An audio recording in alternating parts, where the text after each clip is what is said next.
My sister got our parents' fancy restaurant, while I was left with nothing. At the will reading, Dad said, "You'll be fine without it." I smiled and replied, "Oh, I know." When they showed up to their grand opening, they were shocked to see. I never expected much from my father's will. I knew how things worked in our family. Serena, my younger sister, had always been the golden child. The one my parents doted on, the one who could do no wrong. If she got a B in school, it was because the teacher was unfair. If I got a B, it was because I should have studied harder. If she forgot to call home, she was busy. If I forgot, I was selfish. So when we all sat in that stuffy office for the reading of my father's will, I already knew what was coming. Mr. Ellison, our family lawyer, cleared his throat. He was an old-school guy, sharp suit, glasses perched on his nose, the kind of man who looked like he never made a mistake. He flipped through the papers and started reading. To my daughter, Serena, I leave Moretti's. It has always been my dream to see it continue under our family's name, and I trust you to uphold its legacy. I felt my jaw tighten. I kept my face neutral. I had prepared for this, but hearing it out loud still hit like a punch to the gut. Serena, sitting beside me in her sleek black dress, barely hid her smile.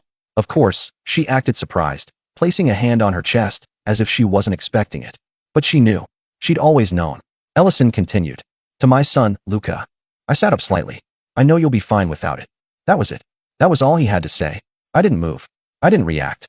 I just let those words settle. My mom, Celeste, dabbed her eyes with a tissue. She didn't look at me. She wouldn't. Serena's smirk deepened just a little. Ellison finished the rest of the formalities, but I barely listened. A couple of investment accounts, some miscellaneous assets. Nothing compared to the crown jewel, Moretti's, which was now hers. I stood up, buttoning my jacket. Is that all? I asked casually. Ellison glanced at me, almost hesitant. Maybe he expected anger. Maybe he expected a fight. Yes, he said finally. I turned to Serena. She was practically glowing with victory. I smiled. Oh, I know. And with that, I walked out. Let them think they won. Because they had no idea what was coming. For weeks, Serena paraded around like she was Chicago's next great restaurateur. She did interviews about honoring our father's legacy through networking events with influencers and posted sleek, polished photos of her in the newly renovated Moretti's, sipping wine like she had been born to run the place. She changed the menu, fired most of the staff, and brought in a high-end consulting firm to rebrand the restaurant. I watched. I waited. And then, I got to work. See, my dad had given Serena the building. But the soul of Moretti's? That was something she didn't understand. The real magic was in the people. Antonio, our head chef, had been cooking for Moretti's for 20 years. He wasn't just an employee, he was an institution. His recipes, his skills, his connection to customers, he was Moretti's. And she fired him. Maria, our pastry chef, had customers coming in just for her desserts. The kind of woman who could bake something so good it made grown men close their eyes and sigh. Gone. James, the general manager, the guy who knew every supplier, every VIP, every single detail that made the place run smoothly, out the door. She didn't see their value. But I did.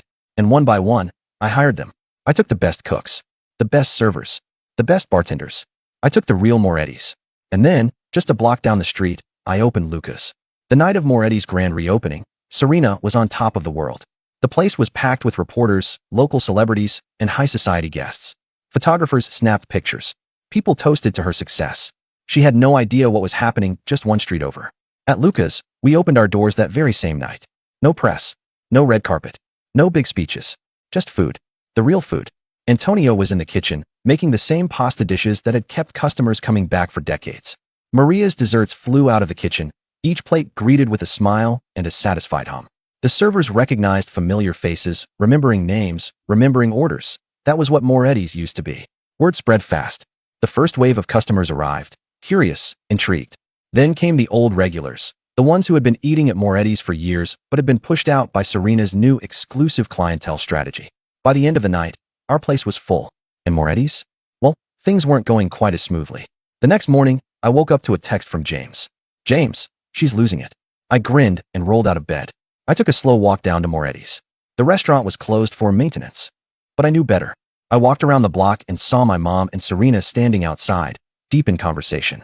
My mother's face was tight with concern. Serena looked furious. Then she saw me. She stormed over, heels clicking sharply on the pavement. You did this, she snapped. I raised an eyebrow. Did what? Don't play dumb, Luca. You stole my staff. You stole my customers. I let out a short laugh. You mean the staff you fired? The customers you didn't want. Her face burned red. You knew what you were doing. Yeah, I admitted. I did. She opened her mouth, then shut it, shaking with frustration. Behind her, my mother watched silently. For the first time in a long time, she looked at me differently. Not as the overlooked son, not as the one left behind, but as the one who had won. I turned to Serena. You can have the name, Serena, I said, my voice calm. But I have the people. I have the real Morettis. And you? You're just holding onto a building. Her hands curled into fists. I smiled, stepping past her. Good luck with that, I added over my shoulder. And then I walked away. Because I didn't need Morettis. I had already taken everything that mattered. Serena wasn't the type to go down without a fight. That much I knew. So I wasn't surprised when, within a week, she started retaliating. It began with little things. A rumor here, a snide comment there. Suddenly, food bloggers who had written glowing reviews about Lucas were posting concerns about our business. Unlicensed recipes, staff poaching, a betrayal of a father's legacy, all nonsense, but enough to plant seeds of doubt. Then came the legal threats. One afternoon, as I was going over payroll with James, a courier arrived at Lucas, handing me a crisp envelope with Moretti's letterhead. What is it? James asked, peering over my shoulder as I unfolded the paper. A cease and desist, I muttered, scanning the document. She's claiming I stole proprietary recipes. James snorted. Proprietary? Antonio's been making those dishes since before Serena could spell risotto. Yeah. Well, doesn't matter. I sighed, tossing the letter onto the desk. She's trying to scare us. James smirked. You scared? I grinned. Not even a little. Because here's the thing. Serena thought she could intimidate me with paperwork. But I had something stronger, loyalty. And no cease and desist could erase the fact that Moretti's customers were now ours. Still, I knew this was only the beginning. Serena wasn't going to stop at legal threats. She wanted a war. Fine. I'd give her one. The first real strike came 2 nights later. We were in the middle of dinner service when Antonio stormed out of the kitchen, wiping his hands on his apron, his face dark with fury. You see this? He growled, tossing a laminated menu onto the counter. I frowned, picking it up. It was Moretti's new menu. They copied us, Antonio spat. I scanned the list. Our signature carbonara? Suddenly, they had a classic, old-world version. Our famous seafood linguine? Now they had a heritage-inspired dish with the exact same ingredients. Even our desserts, Maria's tiramisu al cioccolata, had been reimagined with a suspiciously similar recipe. I exhaled slowly, rubbing my temples. James, standing beside me, let out a low whistle. Damn, she's not even being subtle about it. I should have been angry, but honestly, I almost wanted to laugh. Let her copy us, I said finally, setting the menu down. She doesn't get it. James raised an eyebrow. Get what? I smiled. Food isn't just about ingredients. It's about who's making it. Because that was the truth. Serena could copy our dishes, rebrand them, try to replicate what we did, but she didn't have the hands that made the magic happen. She didn't have Antonio, or Maria, or the staff who knew how to turn a meal into an experience. Still, I knew she wouldn't stop there. And I was right. 2 nights later, James burst into my office, phone in hand. You're gonna want to see this, he said, shoving it toward me.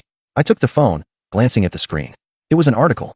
Moretti's owner calls out, cheap knockoff, restaurant in public statement. I clicked on it. Serena had given an interview, playing the victim perfectly.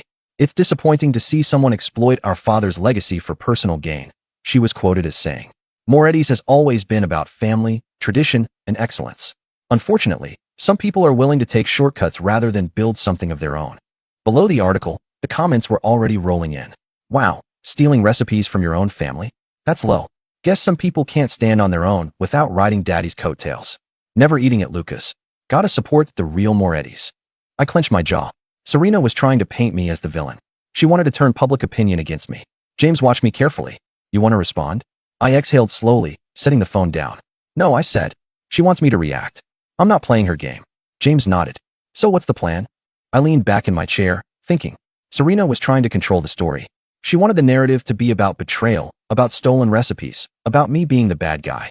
But there was one thing she hadn't counted on. The truth. And I had just the way to show it. A week later, I made my move. It started with a single Instagram post. A photo of Antonio in the kitchen, rolling out fresh pasta by hand, his face focused and full of passion. The caption?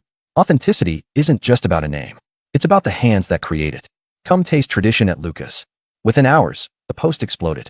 People started sharing their stories about Moretti's, not the new Moretti's, but the one they missed. Customers posted old photos of Antonio, Maria, and the other staff, reminiscing about their favorite dishes. The outpouring of love was overwhelming. And then, the final blow. I reached out to Chicago Eats, one of the biggest food review channels in the city. I invited them to Lucas, and they accepted. The night they came in, I made sure everything was perfect. Antonio prepared his best dishes. Maria brought out her famous desserts. The servers made sure every table felt like home. The review dropped 2 days later. Lucas isn't just a restaurant. It's an experience. It's the heart of what made Moretti's great, resurrected under a new name. Every bite tastes like history, like passion, like family. If you want real Italian food in Chicago, forget the name on the building.